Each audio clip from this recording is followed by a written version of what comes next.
Would you like to build the forecast for your company, for your business? Would you like to be able to look at your past history data and analyze it and build your forecast based on stats? You would. Great. Stick around. In today's video, I want to share with you an Excel file I built that you can use to build your very own forecast. This could be a starting point for you before you go ahead and purchase a very expensive forecasting system, or even take this file and improve it dramatically to fit your needs. This could definitely be a starting point. So the forecast file, it has 5 different sheets. The user interface, which you're seeing now, where you can select information and impact the forecast. There's the end of life sheet, or EOL. In this sheet, you can define which items and customers um, are not relevant anymore. And throughout this file, I've used a hierarchy of two, customer and item. But of course, your business, you can add more layers to the hierarchy, maybe item group or region or sales manager or things like that. So you could do that, just make sure to adjust the formulas. But in the end of life, you define which customer and item are not relevant anymore to generate a forecast for them. Sales database. So in the sales database, you need to update your history. Again, same hierarchy, customer and item. Then you have the month and some sales data. So you can add as many columns as you want and as many items as you want. And you have here 2 columns. Throughout the file, orange columns are formulas, blue columns mean you input manual data. So this checks if this combination is end of life, and this is just a key later on for index matching. So sales database, every month you add another column of your data. Forecast database is an output of the mechanism that I built here. You don't need to touch this, but you can manually adjust if you want. Essentially, the forecast database will generate the hierarchy and whatever forecast you want for each month, plus give you a timestamp when this forecast was generated. The user interface. So the user interface has 2 main parts. This area, which is I call the backend calculations, which you could you don't really need to use it, but it shows you the information. And this part, which has the chart that shows you the past history and the dotted line, and the forecast. And you can see that the forecast starts immediately 1 month after you start providing the sales. So that can give you some sort of indication of how accurate this forecast. And you can see that it's actually not that bad. Of course, everything here is dummy data, so doesn't mean anything. In the input hierarchy, you can select the customer and item. So if I select item number 2, everything changes. Item number 3, for example, doesn't exist, so I don't see anything. All right, and I can take item number 3 that I have, and I get a different chart. I can select which sales data I want to consider from, let's say I want to start for March. So I see a different forecast. Okay, from March through, you see it starts from March now, and I can also define how many months of a forecast I want to define. In this case 6, so from December is going to generate a forecast through June. Here on the bottom you have an option to update a manual forecast. I can put here 10, 50, sorry that's too much. Let's put 5. Okay, you get the point. And this automatically will reflect in the chart. So you could play with that.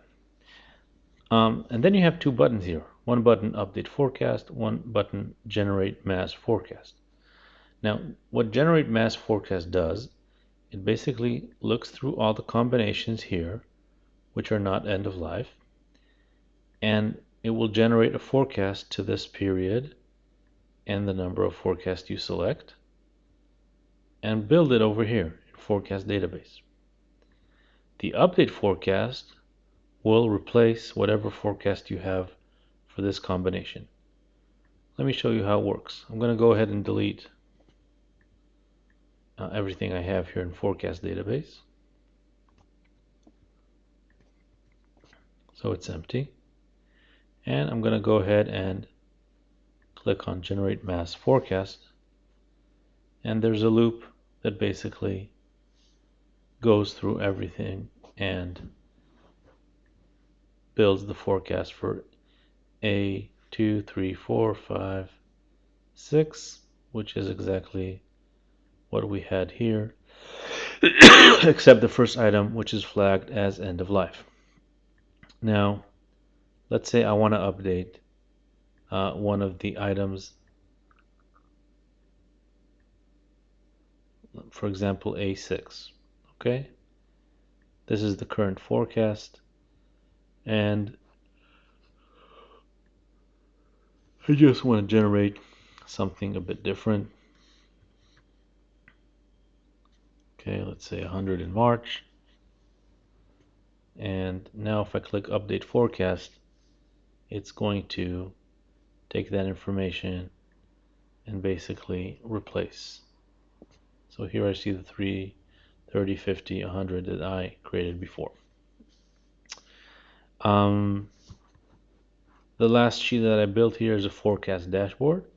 This is basically a pivot table on this sheet, and you can use it to see your entire customers forecast, one customer, one item for all customers, whatever analysis you want to see, you can see the forecast that was generated here. Also in the forecast, if I create a new, if I want to create a new customer, even though I don't have any forecast, any past sales, sorry, I just want to generate a forecast ramping up, so I can just click the button, update forecast, and it will be created over here. And I need to add a refresh to this, but now you see it also over here. So comment to myself to add refresh. Now, in the next part, I'll go over some of the formulas and how does it work. So stick around if that's interesting for you. End of life, it's very simple. Have a table here, and I'm just concatenating two columns. Sales database. This is again the concatenation. This is a simple check if the length of this column is greater than 0, meaning there's something here. Then I'm trying to match this, which is the key and end of life. Basically, I'm looking if the value exists or not, give it a yes or no. The reason why I added this part is just to make sure these don't appear as gibberish. I like to keep it nice and clean. So this part is a table and this part is manual input, but again, you can do whatever you want, and you can, as I said, you can add another column here, like I'll add another column, and automatically here I'll get another column, another date, to be able to select for my format, and it's very changeable. Forecast database, this is the output of the VBA code, so there's nothing much to go over here. We'll go over it during the VBA code. User interface, you know what, let's just complete the simpler one. I've hidden the pivot table, but it's over here. It's a simple pivot table. You got the month grouped in. There's the date, and it's grouped by month and years. And I just added slicers. This is very simple. I just added slicers for customer and item, and I've added a timeline for the month, changed it to years. That's all I did. Took those 3 slicers over here, and I played a little bit with the format just to make it look a little bit different.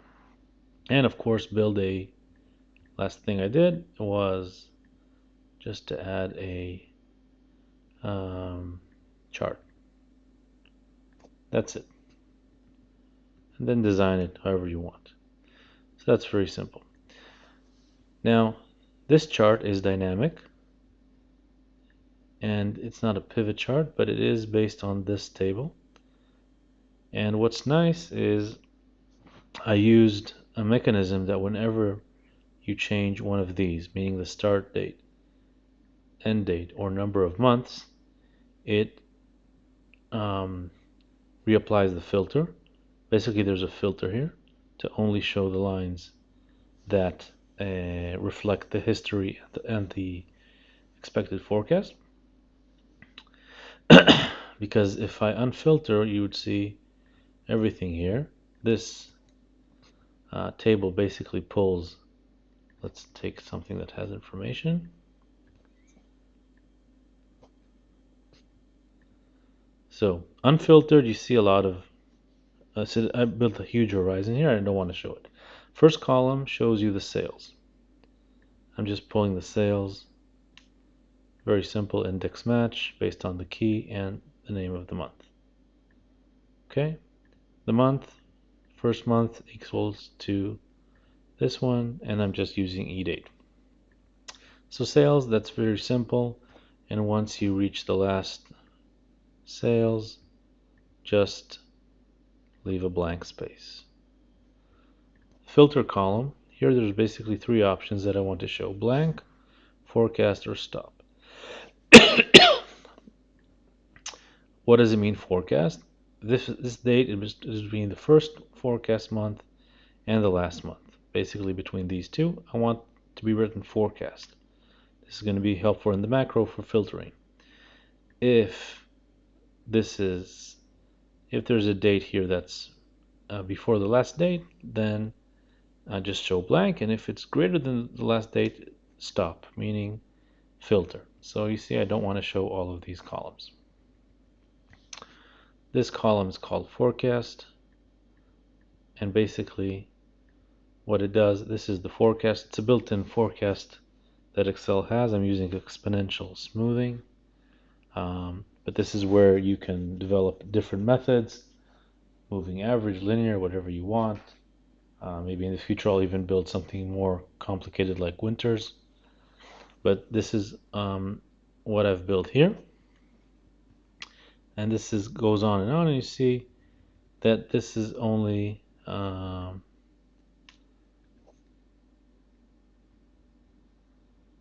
showing you the data for the actual forecast. All right, sales, because I want the charts, and I'll just do it this way. I want,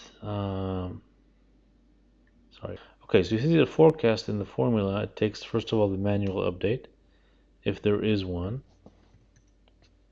Okay, so you see the forecast is impacted by here. And you see that the sales, if we're past the last month of the sales data to consider, I want to show the same number as the forecast. And why I did that, I just want both charts to go one after the other. It makes it a little easier for the eyes to see. It looks like it's one line. So you see the sales and the forecast, and then you just see one line instead of another line, which would show 0 if I wouldn't have done that.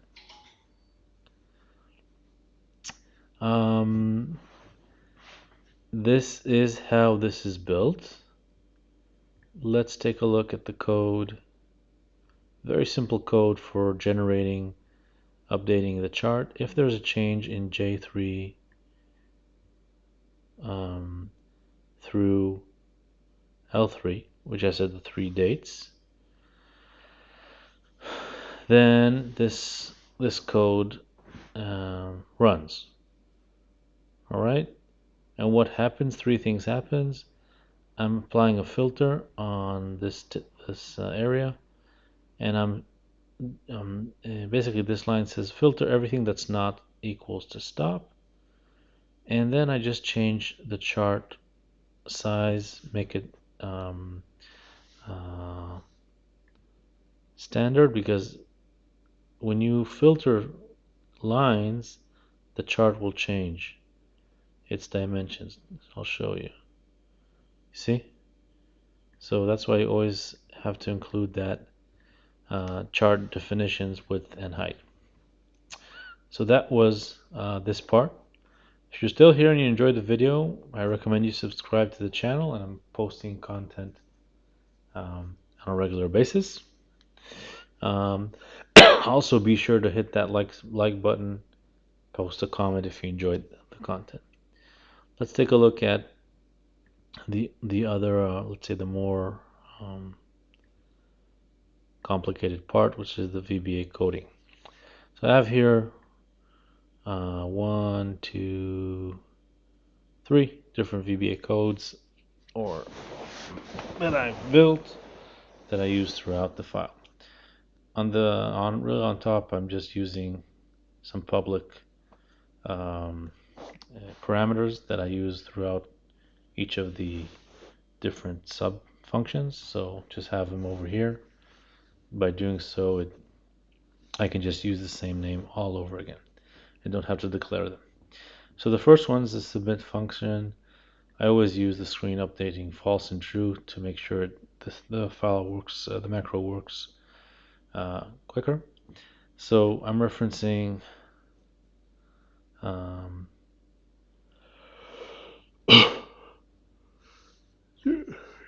WS for this sheet. I don't even need this line over here. Then I'm calling another function I built, which is copy forecast. And in the end, I'm doing the same thing with the auto filter. What does copy forecast do? So again, I'm declaring the two spreadsheets. This line will give me the last row for the destination spreadsheet forecast database. And now I'm deleting rows if exist. I'm looking at row on if I have a customer and item combination which match this combination. Okay, you see, match H and I. Then I'm just going to um, uh, delete. Only thing I'm checking is I want to make sure that the row is greater than 2, just for the first. If the file is empty, it's going to delete the first row. And I'm also adding the on error option in case it doesn't find any values. So if it does find a value, I'm just deleting everything that's visible. Okay, that was the first part. Then I'm just going to unfilter the sheet, which is what these two lines do. Next, again, last row, number of rows. I'm going to take this, the number of forecasts, it's forecasted months, and basically I need to build chunks of information. So I'm going to copy, let me show you. I'm going to copy the customer and input and paste it. You see I'm using the number of rows and last row to understand where I'm going to paste it. So I'm going to paste it on the last row, and for number of rows, which is exactly how many months of forecast I'm building, paste by value, of course. Then I'm going to copy the date stamp.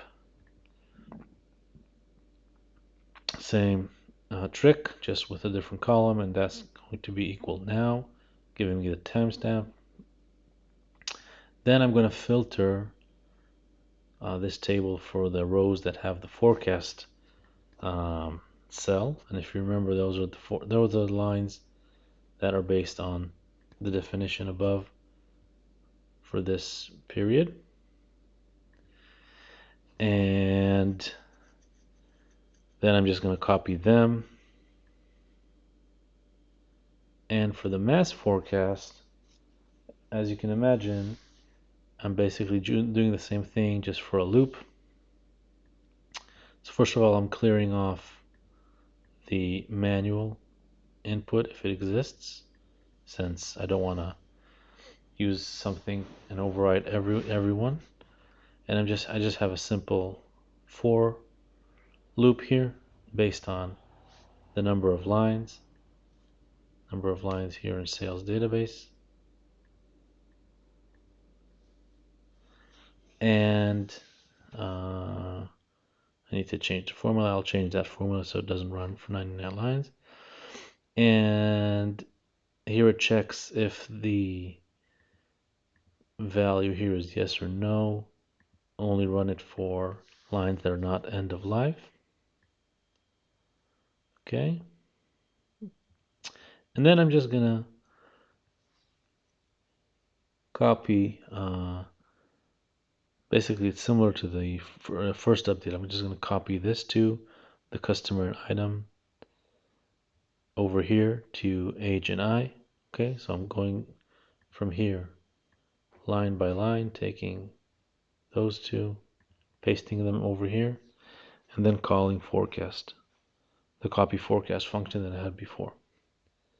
After I'm done, I want to bring back the filtering application cut mode files to basically stop the selection of the cells. So that's it. That was a pretty detailed explanation of how I built the file. Quick recap: you have the end of life sheet, sales database for the past history, forecast database, which is the main output, user interface where you can update manual forecast or just generate the entire forecast, and finally the dashboard where you can see the results of the forecast in a more analytical view. So I hope you enjoyed the video. If you did, please hit that like, share it, and leave a comment. I'd be happy to hear what you think. Have a good one.